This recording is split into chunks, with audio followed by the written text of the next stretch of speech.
Welcome to Lesson 1 of Math 7 with the Alberta Curriculum Tutor. In this lesson, we will be exploring factors and multiples, two key concepts in multiplication. Okay, so what exactly is a factor? In order to answer this question, we need to go back to multiplication statements. So let's analyze the parts of this multiplication statement. Well, 10 is called the product. But what is 5 and 2? They are called factors. So what is a factor? It's a number when multiplied by another number yields a certain product. Another way to describe a factor is that it's a non-decimal value that divides another number, but it does not have a remainder. So let's take a look at an example. When we go 10 divided by 2 equals 5, there is no remainder. So therefore, 2 would be a factor because 2 is a non-decimal value that divides another number, in this case 10, and there is no remainder or a remainder of 0. Now, let's see if 3 is a factor of 10. So 10 divided by 3 equals 3 remainder 1. Well, 3 does not satisfy the terms to be considered a factor of 10 because there is a remainder. Okay, so now we're going to learn how to find factors of a certain number. So I like to use this method that I call the rainbow method. So we're going to use this method to find the factors of 36. So we're going to start by finding the smallest and the biggest factors, 36.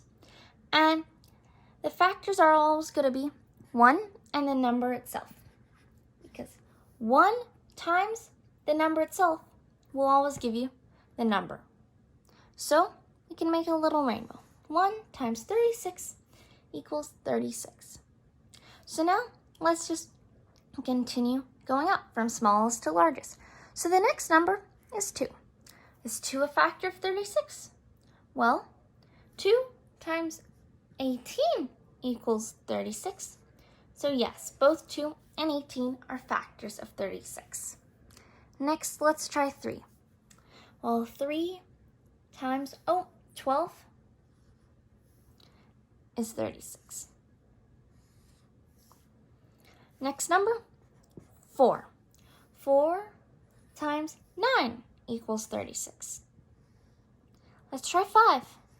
5 times, there's no non-decimal value that 5 can be multiplied by to equal 36.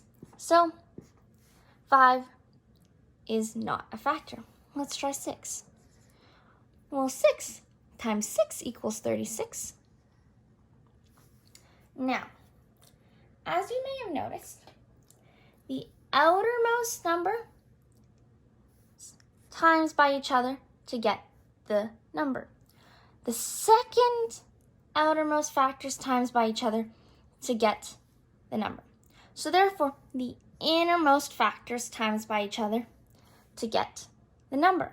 So therefore, there's no point trying for factor 7 or 8 because they'd have to have a matching factor on this side of the spectrum.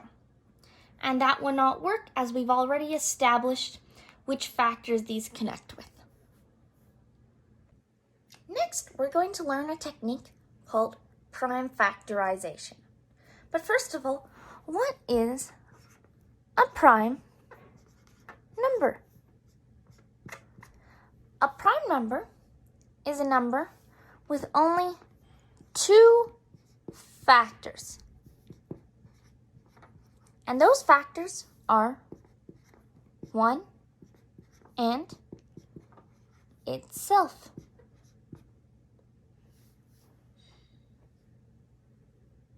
Okay, now we're going to prime factorize a number.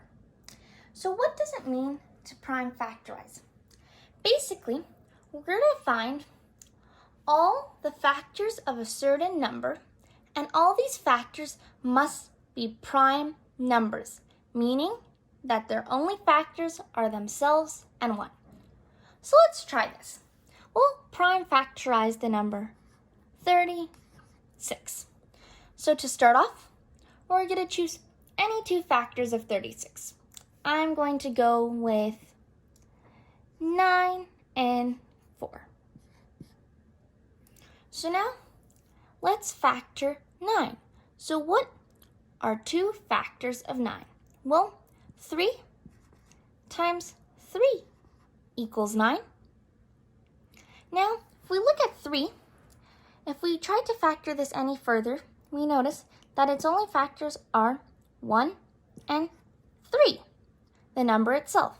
So therefore, 3 is a prime number, and therefore, it is a prime factor of 36. So now let's factor 4. What are two numbers multiplied by each other that give you 4? Well, 2 times 2 equals 4. And if we try and factor 2 any further, we get 1 and 2, the number itself, meaning 2 is also a prime factor, and they're prime numbers, and therefore a prime factor of 36. Now, we'll notice that if we multiply all these factors together, we'll get 36. Okay? 3 times 3 times 2 times 2. So 3 times 3 is 9, times 2 is 18, times 2 is 36. Next, we're going to learn how to find the greatest common factor, or the GCF.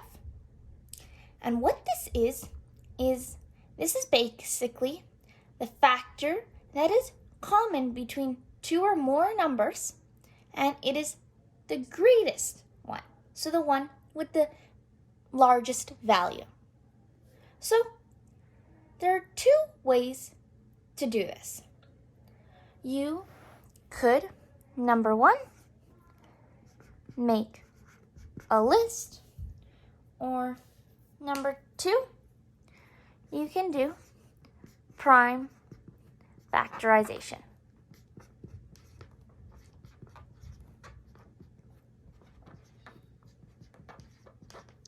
So let's start by making a list. We're going to do two numbers, 45 and 27.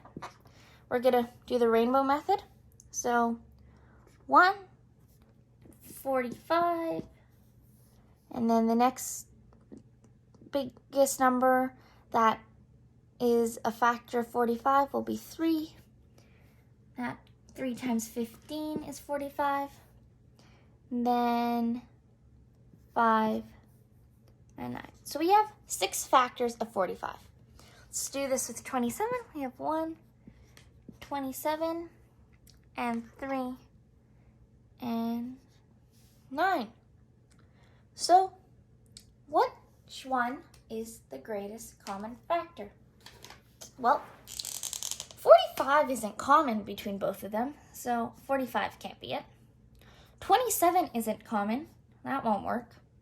15 isn't common, 5 is not common. So now we have 1, 3, and 9. And which one is biggest in value? Clearly, 9 is. So 9 is the greatest common factor. Now, let's do this using prime factorization. We have, again, 45 and 27. So, we're going to make our tree diagrams. Let's go 9, 5, goes into 3, 3. We have the prime factors, 3, 3, and 5 of 45. 27, we are going to have 3 and 9, and then 3 and 3. So we have 3 prime factors of 27 as well. They are all of the value 3. So then, to find the greatest common factor, we're going to take the prime factor that is common between both of them. Oh, they both share 3. We're going to put this in a multiplication statement. 3. And then, oh, they both share another 3.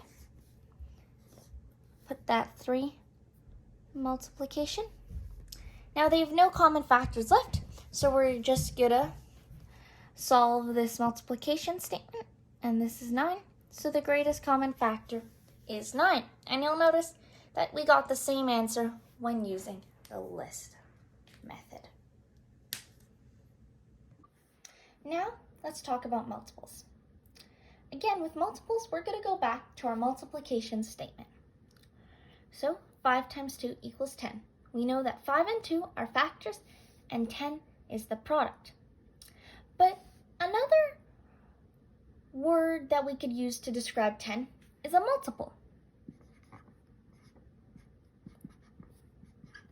10 is a multiple of 2 or a multiple of 5. Now, we're going to use a hundreds chart to explain multiples. So, how would we go about finding the multiples of 3? So, first of all, 3 equals 3 times 1. Now, to find the multiples, we basically times the number that you want to find the multiples of. So, in this case, 3 by another whole number. So, if we go up 3 times 2, 3 times 2 is the same as 3 plus 3. So, on our hundreds chart, we have 3, 1, 2, 3, and then we're going to add another 3, 1, 2, 3. So, therefore, 6 is a multiple of 3. Now, let's keep going.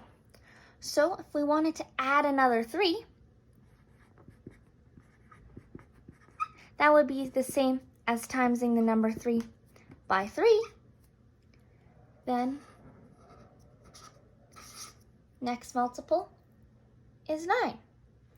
And we can keep on going like this. Either adding a 3 to your addition statement or timesing 3 by any whole number. So we could do it like this.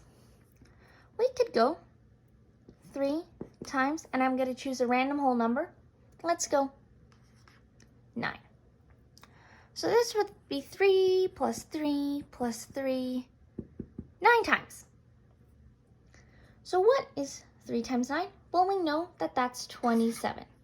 So therefore, 27 is a multiple of 3 because when you times 3 by a whole number, you get 27. So, with multiples, we like to find something called the least common multiple, or the LCM. And this is basically a multiple that is in common between two different numbers, and it is the smallest. And again, like finding the greatest common factor, there are two ways you can use a list prime factorization. So we'll try the list method first. So we're going to list all the multiples. And don't forget that the number itself is a multiple of that number. So let's list the multiples of 36 and 27. So we're going to have 36, and then if we add 36, then we're going to get 72, and then add another 36, going to get 108. We add another 36, and we're going to get 104. 44. And then for 27, 27 is multiple. And then the next one is going to be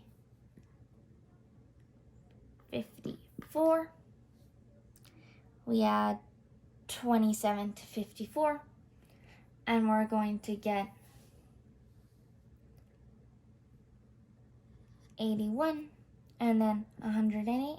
And oh look, here we have a multiple in common. And before these multiples, there's no other multiples that are in common. So therefore, 108 is the least common multiple.